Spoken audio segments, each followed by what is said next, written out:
Ang pangulo ng kumpanyang Ling, si Lin Xiangyi, na-aksidente sa sasakyan kalahating buwan ang nakalipas, ayon sa payag ng Ling Group. Hindi ako magpapakasal. Ang may kasunod sa kasal ni Lin Xiangyi ay si Gun Yunyao. Bakit ako magpapakasal? Ikaw ang anak ng salary ng pumatay sa sarili mong ina. Sabihin mo bakit? Hindi totoo yan. Walang mali sa gamot na ibinigay ko kay Mama. Nagsisinungaling ka pa. Ikaw mismo ang nagpainom ng gamot. Ikaw na parang daga sa kalsada kung hindi dahil kay Yunyo na nakiusap. Akala mo ba makakabalik ka pa ng Xinjiang? Kung ayaw mo magpakasal, sige, lumayas ka hanggat maaari! Pa, anak yun rin naman ako. May nobyo ako. Si Xiaoze. Hindi niya ako papayagang ikasal. Matagal ka na hindi dalaga. Guyanze, may mukha ka pang lumapit kay Xiaoze? Wala ka na bang hiya?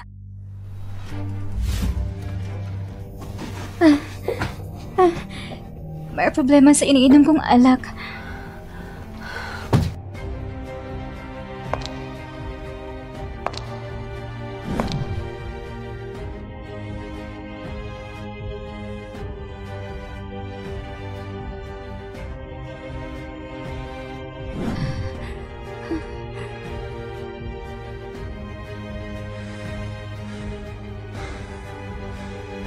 Ikaw ang nagbigay sa akin ng alak ng gabi ngayon? Tama na!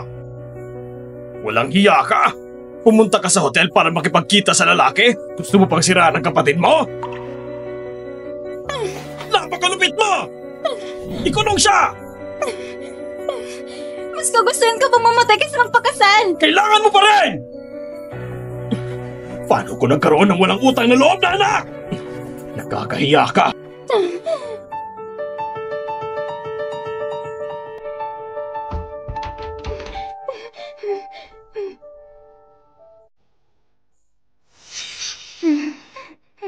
Hindi ako maaaring magpakasal kay Lin Xiangyi.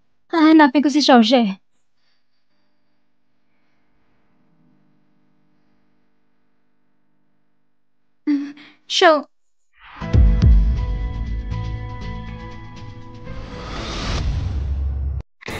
Xiaoze, hindi mo naman talaga tutulungan si Guyanze, diba? Tutulungan siya? Ang babaeng marumi na yon, kahit tignan ko siya, nakakahiya. Yunsi, saan ka pupunta? Xiaoze, marumi na ako. Maghiwalay na lang tayo. Yunsi, mahal kita. Hindi mahalaga sa akin kung ako ba yung nauna o hindi.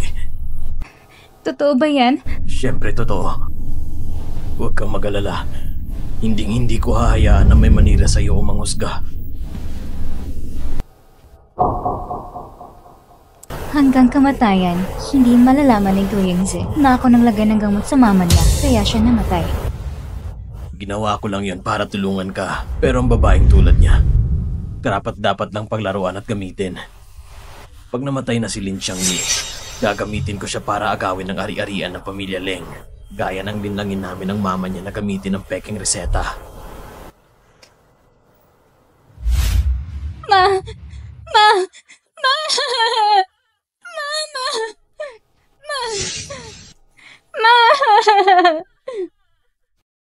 Yunsi. Xiaoze, sabi nila, ako rang pumatay kay Mama. At pinipilit akong ibigay ang peking reseta. Pero hindi ko talaga pinatay si Mama. Pero ngayon, galit na galit si Chairman Gu. Pumunta ka muna sa probinsya para magtago. Yung reseta, ibigay mo na lang sa akin. Hindi ko hahayaan na maagaw yan ng iba. Sige. Ibibigay ko sa'yo ang reseta. Wala na talaga kung ibang mapagkakatiwalaan. Buti na lang nandyan ka. Ling Xiaoze, pinagkatiwalaan pa naman kita. Yun pala, ang habol mo ay ang reseta. Nakipagsabwatan ka pa kay Gu Yunyao para patayin si Mama. Wala nang reseta. At ang taong akala ko na mahal ako ay isang sinungaling. Hindi ko nahahayang apihin niyo pa ako. Ibabalik ang lahat na dapat sa akin. Pa, nakapag-desisyon na ako. Magpapakasal na ako. Sige, ganyan dapat. Parating na ang pamilya Ling para sunduin ka. Maganda ka ng mabuti. Pagkatapos mong ikasal, mamuhay ka ng maayos sa tahimik. Kung manggugulo ka sa pamilya ko, hindi kita palalampasin. Ate, biyaya sa'yo ang mapangasawa isang tagaling family. Kaya paglingkuran mo siyang mabuti, yung asawa mo isang kumatos na lalaki. Yunse, huwag kang matakot. Ililigtas kita mula sa kanya. Kapag namatay na siya, papakasalan kita.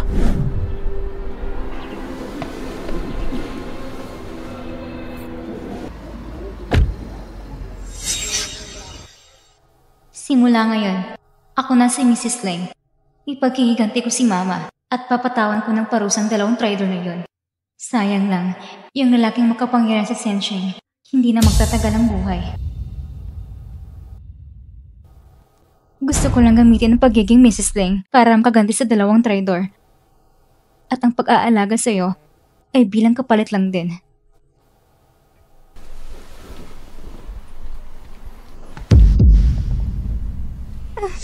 Ling Xiangye, gising ka na.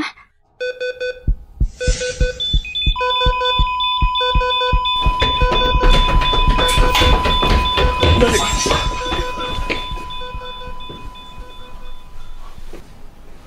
May nagbanta sa buhay ni Third Master. Anong ginagawa mo kay Third Master? Anong ginagawa mo kay Third Master? Ako?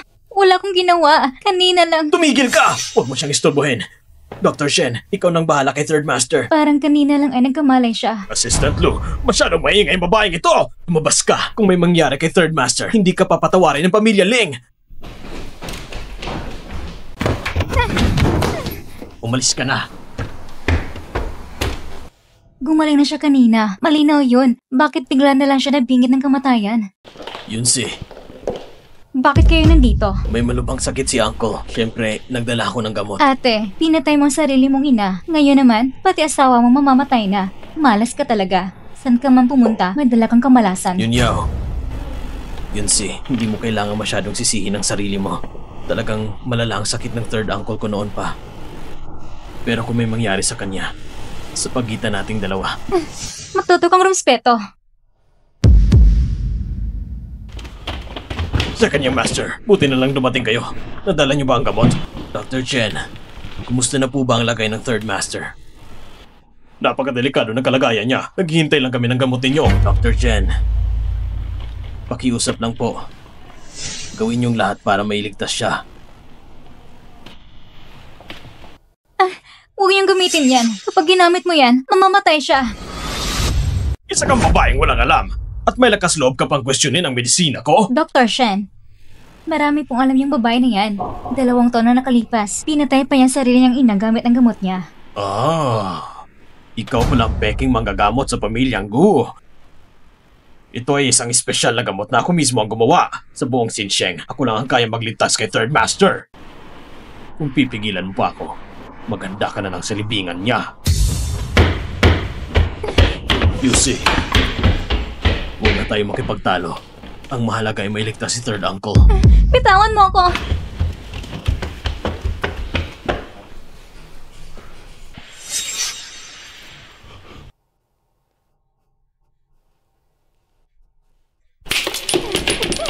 Wag! Anong ginagawa mo? Iyan ang nag-iisang espesyal na gamot. Gusto mo bang mamatay si Third Master? Nagkamalay na siya. Ang gamot na yan, pwede siyang mamamatay sa utak niyan. Kalokohan yan! Kaninang sinuri ko siya, hindi pa siya nagigising! Hindi totoo yan. Huwag ka na magpaliwanag! Ikaw ang pumatay sa Third Master! Sumama ka sa akin sa presinto! Ayoko! Bitawan mo ako! Kaya ko rin siyang gamutin. Isa rin akong doktor. Totoo, isa akong doktor. Tama na! Hindi ka pa rin tumitigil! Assistant Lu, bakit ka ba sobrang galit? Ang galing niya sa medisina ay minana niya pa sa pamilya nila. Kung gusto niyang gamutin, hayaan mo siya. Xiaoze, anong ginagawa mo? Sa ganyang master, anong ibig mong sabihin? Ang babae na yan ay gustong patayin si Third Master! Assistant Lu, mula nang makoma si Third Uncle, lahat ng tungkol sa kumpanya at bahay, ako nang namamahala. May karapatan ka bang questionin ang mga desisyon ko? Hayaan mo siyang gamutin. Yun si, nakuha ko ng pagkakataon para sa'yo. Huwag mo akong biguin. Ate, sigurado ka ba? Kapag hindi mo napagaling si Third Master, okay lang kung ikaw mabulok sa kulungan. Pero huwag mong idamay ang pamilya ko. Ngayon ikinasal na ako rito. Hindi na ako kabilang sa pamilya ko. Bigyan niyo lang ako ng isang gabi, bukas ng alas 7 ng umaga. Kung hindi ko siya magamot, bahala na kayong parusahan ako.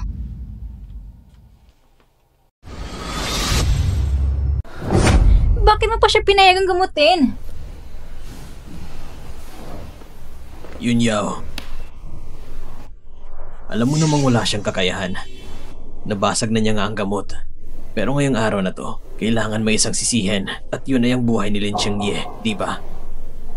Oo nga naman. Siya pa nagpresenta. Pag namatay si Ling Xiangye, siya nang magiging mamamatay tao. Wala nang makakaligtas sa kanya pagkatapos niyan.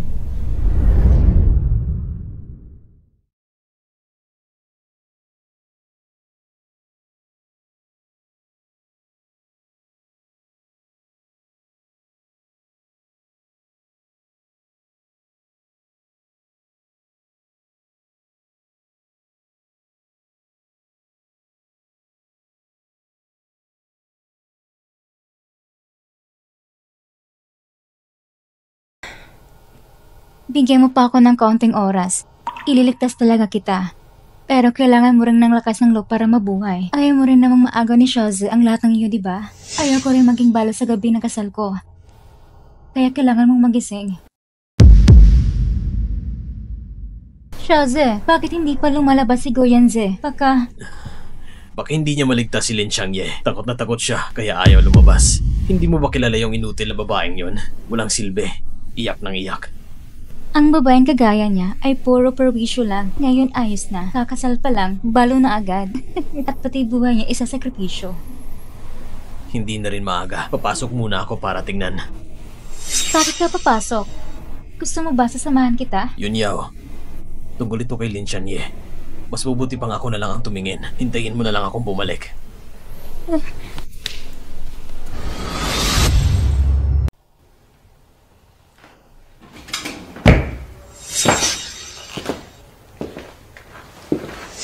Anong ginagawa mo dito? Yun si.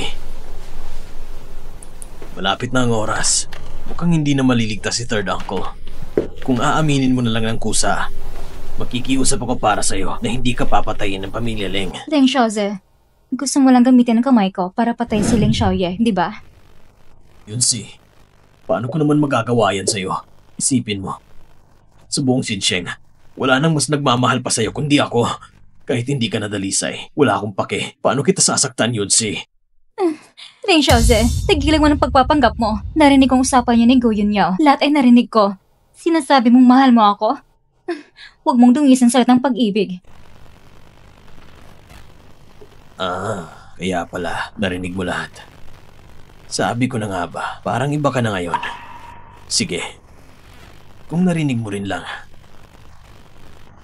hindi ba mas dapat kang sumunod? Mamamatay na siya. Wala nang makakaprotekta sa'yo kung na lang ang meron ka.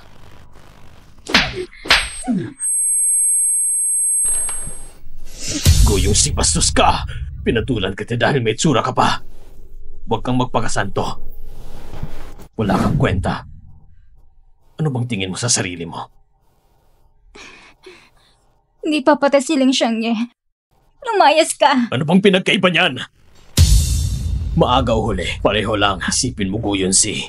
Ginawa ko ito para sa'yo. Kapag namatay ka, ang kumpanya nang iniwan ng mama mo, aagawin lang ni Guyon Yao. At baka pati ang libingan ng ina mo, ipapalipat pa niya. Hayop ka!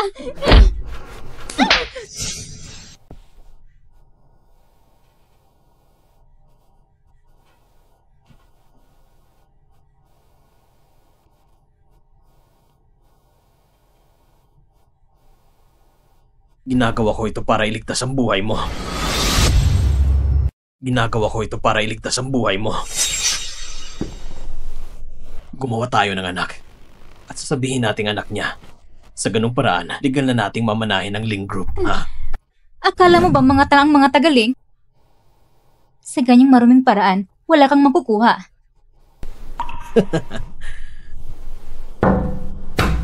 Sa tingin mo ba, paano siya naging coma patient?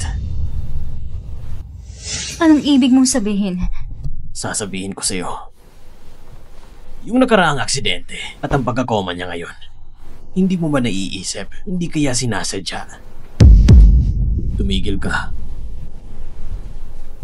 Maganda ka pa naman. Pwede ka pa maging kabit ko. Gusto mo? Ganito na lang bang matatapos ang lahat? Hindi pa ako nakakaganti. Ling Xiangye, kumising ka! Kumising ka!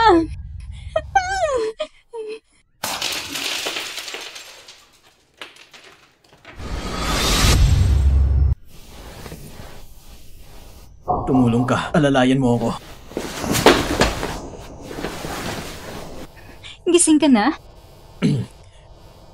Sino ka?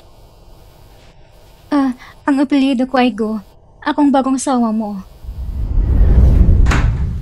Gustong gusto na ni Madam na magkaapo. Naitakda na po ang engagement ni Miss Gu mula sa Yunrong Pharmaceuticals. Bawiin mo. May sakit pa po ang matandang misis. Hindi ba masama yun? Master! Mga tao ng pamilya Gu. Wala pa akong balak magpakasal. Pero iniligtas mo ako. Ano man ang gusto mo? Sabihin mo lang. Wala akong hinihingi. Gusto ko lang maging misis mo. Gusto mong maging misis ko? Ano ba talagang intensyon mo? Narinig ko lahat ng sinabi niya. Ano bang relasyon ninyo? Ako?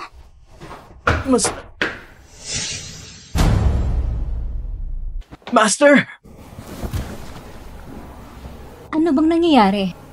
Patay na ba si Ling Xiangye? Maganda. Sa wakas patay na siya. Si Xiaoze. Siya na ang magmamana ng pamilya Ling.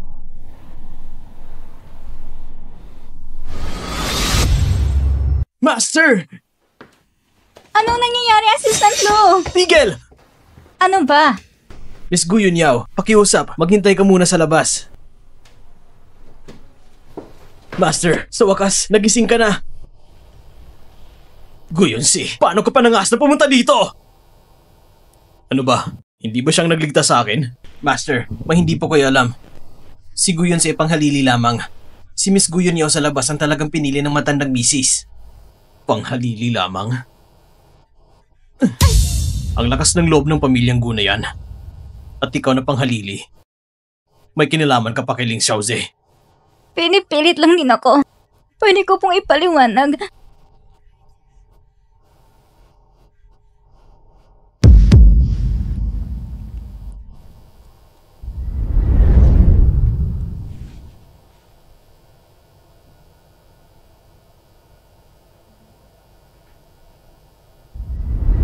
Saan mo nakuha ang kwintas na ito? Saan mo nakuha ang kwintas na ito? Ito ay iniwan sa akin ng mama ko. Sobrang hirap ko bago ito naayos. Noong August 16, 2 taon nang nakalipas. Nasa Guangfeng Hotel ka ba nun? Hindi ako pumunta doon. Bakit niya tinatanong ngayon? Natatanda na ba niya tungkol sa gabi ngayon? Sana nga. Talagang hindi ka pumunta doon? Master, nasaktan si Second Young Master. Kailangan ba niyang dalhin sa ospital? Habang ako'y nasa coma, kumusta naman ang pag-uugali ni Ling Xiaoze? Palagi siyang masigasig at masipag. Sabi ng mga executive ng kumpanya, nagbago na siya. At sabi nila na mas lalo siyang naging katulad mo. Matagal niya nang tinitiis. Ngayon gusto niya nang bumangon. Ang ibig sabihin mo ay... yung aksidente sa sasakyan, marahil ay gawa yun ni Ling Xiaoze. Pero sa tingin ko, wala siyang tapang para gawin yon. Tignan mo kung sino ang kinakalaban niya. Huwag mo munang ipaalam sa iba na nagising na ako. Opo, Master.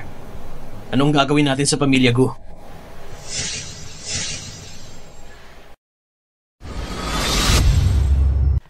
Dito na lang ako. Matutulungan kitang gumaling at matutulungan kitang itagong katotohanan. Ang gusto ko lang ay maging Mrs. Ling. Wala lang akong ibang hinihiling. Seryoso? Wala ka ng ibang gusto? Ako, gusto ko lang manatili sa pamilya Ling. Pag gumaling ka na, maghiwalay tayo agad. Ayusin muna natin ang problema sa labas. Titignan ko kung paano ka kikilos. Kakapasok ko lang dito bilang asawa. Huwag mo nang banggitin pang mga tao sa labas. Sa bahay na ito, wala naman talaga may pakialam sa akin. Kapag isinuot mo na ang singsing na ito, asawa na kita.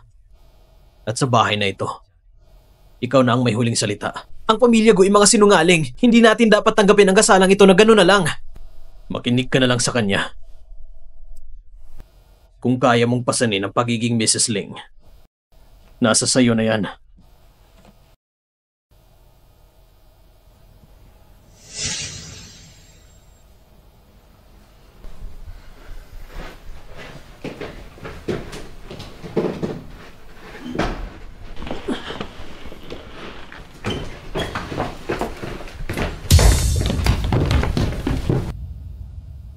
Yung gabing yun, ikaw ang nandun.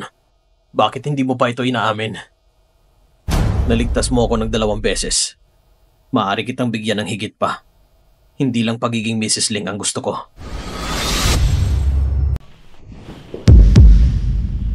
Jose, gumising ka. Anong nangyayari sa'yo?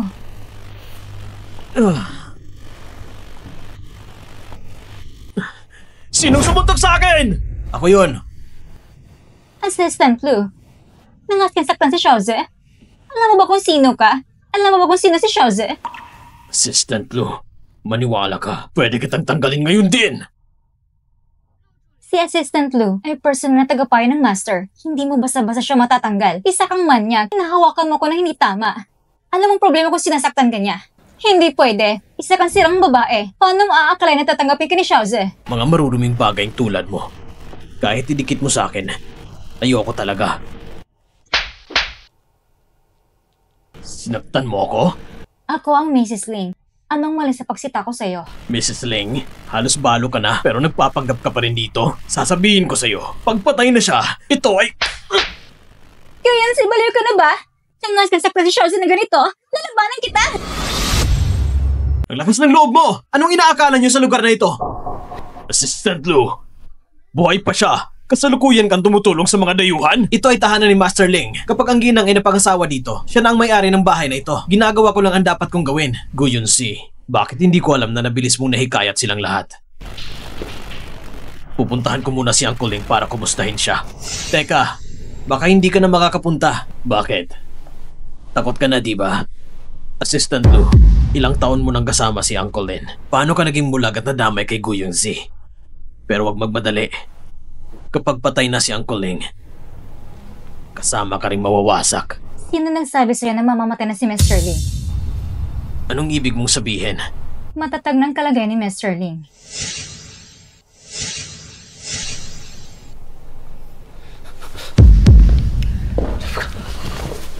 Dr. Shen, ipaliwanag mo naman yung gamot niya kagabi.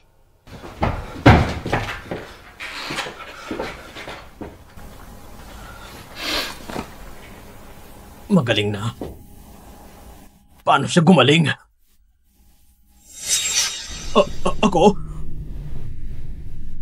Walang problema ang gamot na yan kagabi. Kung hindi mo ako ginambala sa paggamot, matagal ko nang naibalik sa paggising si Mr. Ling. Kasalanan mo yon. Ikaw pumigil sa paggagamot ko! Huh? Sinasabi mo na akong naging dahilan ng pagkakaantala? Sigurado ka ba na tamang paggamit ng gamot? Hindi ba ito magdudulot ng brain death? Hindi. Ako mismo ang gumawa ng espesyal na gamot na yon. Walang problema. Swerte ko nga, may natitira pa ako rito. Kung ganun, subukan mo na lang sa sarili mo. Ay. Hindi. Hindi. Kahit maliit na dosis nito, mapapatay ka. Ginoong Xiao, tulungan mo ako. Shen, naglakas loob ka saktan ng uncle ko! Gusto mo bang mapatay pati ang pamilya mo?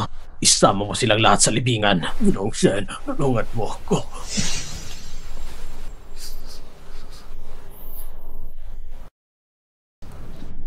Kuyanse, kahit nasaktan na yung Dr. Shen si Mr. Ling, pwede mo namang i-report sa pulis. Ikaw mismo ang tumurok sa kanya, i-report kita. Tatawa ko ng pulis. Ikaw mismo ang tumurok sa kanya, tatawa ko ng pulis. Sandali lang. Huwag mo siyang pigilan. Dito pa lang, ipapakilala ko na sa pulis na hindi lang may sadyang pagpapatay kay Mr. Ling. Pati na ang pagpipilit ng isang tao para ikasal. Mamamatay tao ka. Anong pinagmamalaki mo? Sino bang pinatay ko? Siya ba? Huwag po. Ayoko mamatay. Wala na ang gamot. Binigyan na siya ng glucose injection. Kung hindi siya nagkasala, bakit siya natakot hanggang mawala ng malay? Wala na ang gamot. kaya wala na ring ebidensya. Mrs. Ling, anong gagawin natin sa kanila? Sa tingin ko, tatanggalin ng kanyang lisensya sa pagiging doktor at paalisin natin siya sa syudad ng Sin. Ano sa palagay mo, Mrs. Ling? Sige, ikaw nang bahala dito. Huwag kang mag-alala. Ipapangako ko na magbabayad siya. Mrs. Ling, hindi na kita gagalawin para magpahinga na kayo ni Third Uncle. Ayoko mamatay! Ayoko mamatay! Babalik ako ngayong hapon sa Yunrong Pharmaceuticals. Ihanda mo ang mga bagay. Opo. Kumpanya namin yan ni Papa. Anong karapatan mo para bumalik? Kumpanya namin yan ni Papa. Anong karapatan mo para bumalik? Kumpanya ninyo? Itinatag ng mama ko ang pharmacy na ito. Ako ang head ng research and development. Yung posisyon na iniwan ng mama ko para sa akin. Balak mo manghawakan ito habang buhay?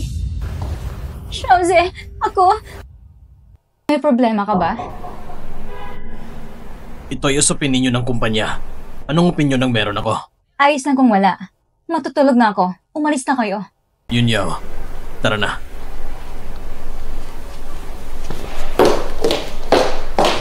Sinaktan ni Dr. Shen si Master Ling. Bakit ganun mo na lang ipinasa kay Lin Zhao ang kaso? Parang magkasangkot pa sila. Nawala na ang gamot. Wala na tayong ebidensya. Malinaw na ay ni Master Lin na magpasimula ng ingay. At saka, kung si Dr. Shen ay mapunta kay Leng Xiaozi, mas lalo siyang mahihirapan. Isipin mo na lang ito ay para bigyan ng katarungan si Mr. Ling.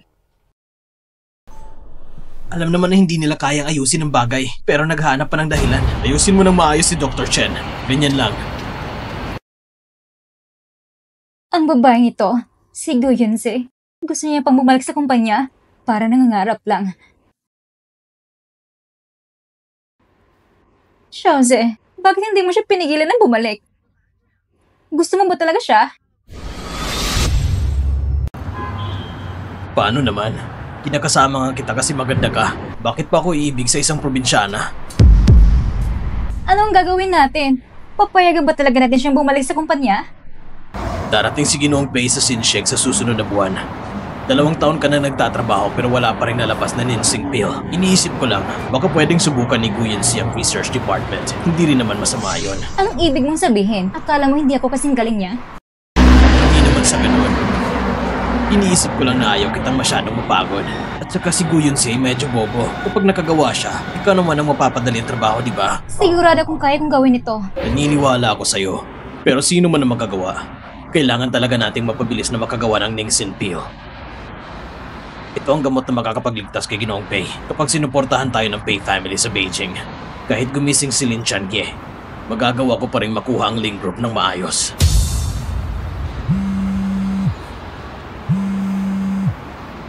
May aayusin lang ako. Sasagutin ko muna to. Ay, teka! Gu Yunzi, ikaw ang babae ka? Naaakit na si Xiaozi para ipagtanggol ka?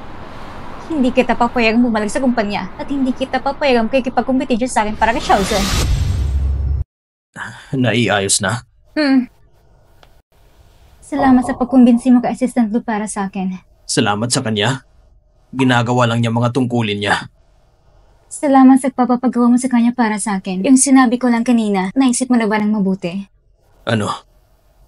Yung tungkol sa ating pagtutulungan. Aray, masakit ang ulo ko. Mamasahin kita. Marunong ka?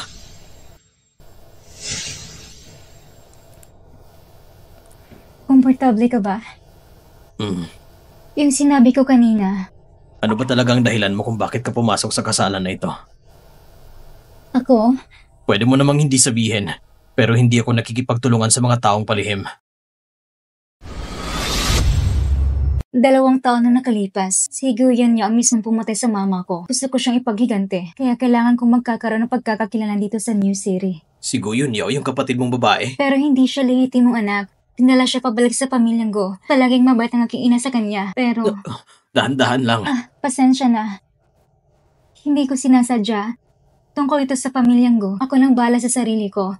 Pag gumaling ka na, agaran tayo magpapawalang bisa ng kasal. Ayos ang pamamaraan mo. Kanino mo ito natutunan? Natuto akong mag-isa. Hindi siya naniniwala sa akin. Bahala na. Ang importante, manatili lang ako sa pamilya Ling. Pipilitin ko siyang kumbinsihin.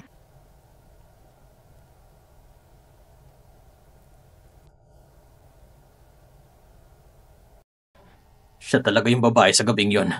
Bakit hindi niya inaamin at agad niya pang itinanggi ang kaugnayan niya? Baka ayaw niya talaga sa akin. Ang iyon ng pharmacy ay tinatag ng aking ina. Kailangan kong mabawi ito. Kundi hahanapin ko pang ebidensya na si Guyon Yao ang nagpalit ng gamot at sinira ang ebidensya laban sa ina ko.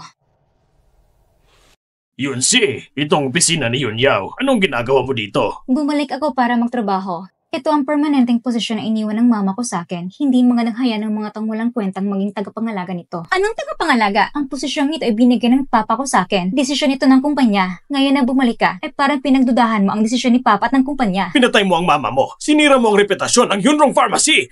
At bumagsak ito ng gusto. Kung hindi dahil sa akin at kay Yun Yao na nagsumikap, matagal nang bumagsak ang kumpanya. Ngayon gusto mo na lang bumalik? Nangangarap ka ba? Bigyan kita ng babala. Hindi kita papayagan na muli sirain ang kumpanya. Ikaw ang dumi na nagwasak nito. Hindi mo ba maintindihan? Ano bang ibig sabihin ng permanenteng posisyon? Kailangan ko bang tawagan ang legal ng departamento para ipaliwanag ito sa'yo? Goyenze, ano akala mo? Na mapangasawa mo ng pamilya Ling? Ganyan ka ng kalagas ng lumong salita? Kanina ka ba nagmamayabang? Malapit nang mamatay si Lin Chanye. At nandyan ka pa rin nagpapanggap? Bibigyan kita ng babala, Goyenze. Hindi na kita papayagan sirain muli ang reputasyon ng kumpanya! Ako ba ang sumira ng reputasyon? Ikaw ba ang mas mabuti? Lahat ng meron ko ngayon ay kinita ng mama ko. At pinagtataksilan mo pa siya sa pagkikipagrelasyon mo sa ibang babae. Tumahimik ka! Hindi mo ako pwedeng turuan! Pa, huwag ka nang magalit. Goyenze, kung ganyan ang pagsasalita mo sa papa mo, nababaliw ka na. Kita mo? Hindi ako aalis hanggat hindi ko mabawa ang posisyon ko. Naghanap ka ba ng gulo? Naghanap ka ba ng gulo? Hindi na kita palalampasin pang bubugin ako. Nandito tayo sa kumpanya. Dapat ay usapin trabaho ang pag-uusapan natin. Kung hindi ka makapag-desisyon, maaaring ibang shareholders ang mag-desisyon. Ikaw! Sige, kung gusto mong bumalik, ayos lang. Magtrabaho ka na lang bilang manager ng HR department. Papa, kung siya ay maging HR manager, magiging magkapantay na kami. Hindi ko gusto yun. Magkapatid kayo kaya magpakabait ka. Bigyan mo siya ng kahit kaunting konsiderasyon. Hindi ko kailangan ng konsiderasyon niya, maliban sa Research and Development Department. Ang sama mo talaga! Hindi mo ba alam ang tama para sa'yo? Isa siyang kilalang pharmacologist sa Shenzhen. Ang Yunrong Pharmacy ay umaasa sa pangalan niya. Isa ka lang mamamatay tao. At gusto mo pang pumasok sa Research and Development? Gusto mo bang patayin ang Yunrong Pharmacy? Kuyenze, laging sinasabi mong matapat ka sa pamilya. Kung alam ng kaluluwa ng mama mo sa langit kung gaano siya kagalit. Ikaw ang unang papatayin niya. Kung buhay siya ngayon, ikaw ang unahing ayusin. Ikaw, gusto mo ba kong sampalin? Ito ang desisyon ng mama ko nung buhay pa siya. Wala kayong karapatang kontrahin ito. Ayop ka! Gagamitin mo pa ang mama mo para apihin ako? Sige, kung gusto mong pumasok, pwede, pero sa isang kondisyon. Anong kondisyon? Pa, Goyonsi, ang Research and Development Project ay puso ng Yunrong Pharmaceuticals. Hindi basta-basta pwedeng pasukin ng kahit sino. Kailangan may matibay kang dahilan. May utang kami sa Yuan Sing Group na 5 milyong piso. Bayaran mo ang utang na yon. bayaran ng utang? Ano? Hindi mo nga kayang ayusin ito at gusto mo pang bumalik sa kumpanya? Sige, gagawin ko ito. Kasabay ngayon ang Research and Development Department ay nagde-develop ng bagong gamot. Kailangan nila ng 5 milyong piso na utang. Kung hindi mo mababawi, huwag mo nang pag-usapan ang pagbabalik mo sa kumpanya. Sige. Ay, pa, bakit mo siya pinapayagang bumalik? Pagkatapos mamatay ni Rong Jing, yung mga matatandang matigas ang ulo sa kumpanya ay laging kumukontra sa akin. Hindi ako susuko. Pero paano kung sila ang bumalik kay Goyonsi? Pero kung makuniguyan siyang utang, paano na lang? Ang Research and Development Department ay akin. Hindi ko ito ipapasa sa iba. Huwag kang mag-alala. Si Mr. Su ng Yuan Sing Group ay kilalang masungit. Hindi siya nagpapakita ng respeto kahit sa akin. Matindi ang galit niya kay Guyan Si, isang walang kwentang doktor, kaya hindi niya ibibigay ang pera sa kanya. Kung ganun, aalis siya. Siyempre, aalis siya. Paano ko namang hahayaang pumasok sa dito para makipagkompetensya sa'yo? Ikaw ang aking prinsesa, ang tanging mahal kong anak. Pa, alam ko na ikaw ang pinakamabait.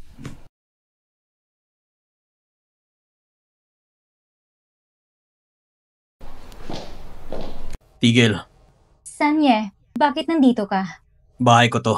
Kung wala ako dito, saan pa ba? Bakit late ka na nakabalik? May mga personal akong inaayos. Nakalimutan kong oras ng therapy. Gagawin ko agad ang acupuncture mo. Bilis, tanggalin mo ng damit mo. Nung nawalan ako ng malay, madali namang tanggalin ng damit ko, di ba? Paano mo nalaman? May CCTV sa kwarto ko. Bakit pa kasi may nilalagay ng CCTV sa kwarto mo? Ikaw na magubad. Masakit ang ulo ko. Hindi ko kaya. Anong kinalaman ng pananakit ng ulo sa pagpapalit ng damit? Wala nang oras. Huwag mo nang ipagpaliban ng therapy.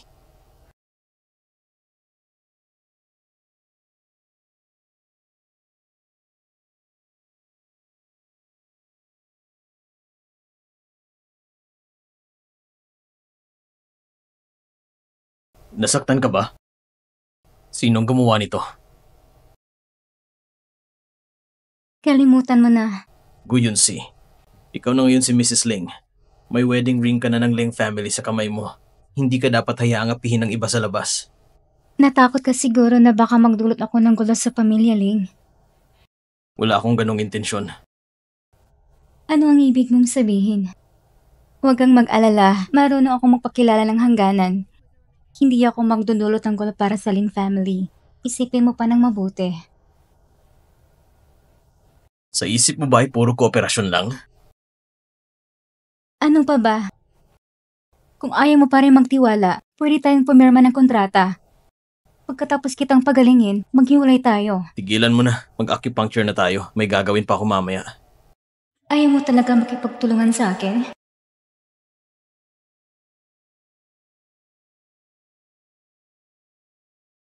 Hindi mo pa inaamin yung nangyari 2 taon na nakalipas. Kasal pa lang, iniisip mo ng paghihiwalay. Hindi mo ba ako pinapahalagahan kahit konti? Ganun ba ako kagulo?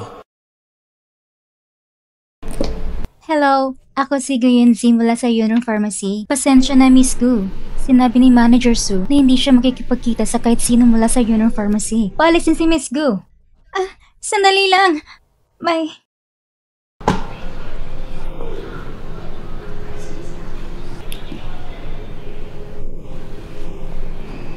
Hindi sinasagot ang telepono at hindi nagpapakita. Hindi ba si Manager Su ay matagal ng kaibigan ng ina ko? Bakit pa siya ganyan?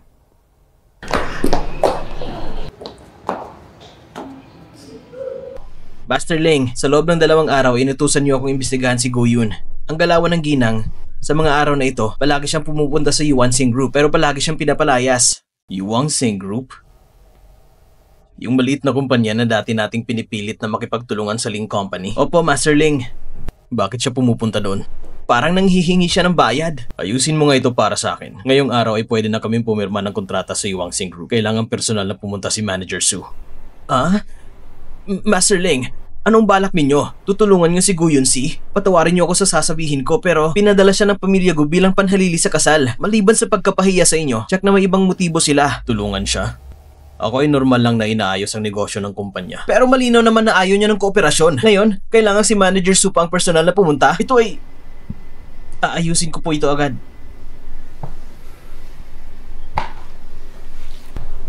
Master Ling, matalino kayo palagi. Paano naman maaaring hindi ito pumasa? Hindi ko pwedeng hahayaan na maloko kayo ng babaeng ito. Guyunsi, ngayon ang huling araw mo. Kung hindi mo maibabalik ang pera, wag na wag mo akong sisisihin na wala akong puso. Ang Yunrong Pharmacy wala nang kinalaman sa iyo. Hindi mo na kailangang mag-alala. Ikaw na magkasalanang anak na babae. Paano mo ako mapagsabihan ng ganyan? Paano ako nagkaroon ng ganitong ama ng walang awa?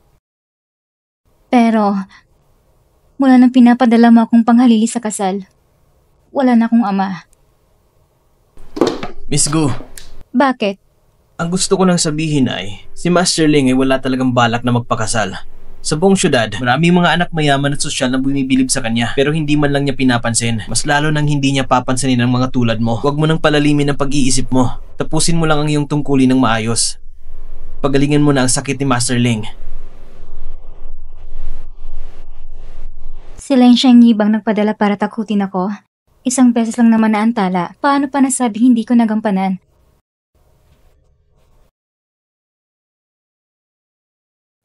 Napakabilis matuto ni Mrs. Ling. Sumandok ka na lang ba? Bakit? Pasensya na, hindi ko sinasadya. Ayaw mo ba talaga akong hawakan? Mag-acupuncture na tayo. May gagawin pa ako mamaya. Anong gagawin mo? Kahit sabihin ko pa, hindi rin ako tutulungan ni Li Xiangye. Mas mabuti pa sigurong tapusin na agad, tapos puntahan si Ginoong Su. Wala lang. Hindi muna tayo mag-acupuncture ngayon. Dadalhin kita sa isang lugar. Anong lugar? Malalaman mo pagpunta doon. Sandali lang. Paano ka lalabas ng ganyan? Ito, hindi mo na kailangan mag-alala, Mrs. Ling. Mr. Ling, may kailangan po ba kayo? Medyo busy pa ako. Paano kung bumalik na lang tayo para mag-acupuncture? O kaya naman... Magpakasimple ka lang.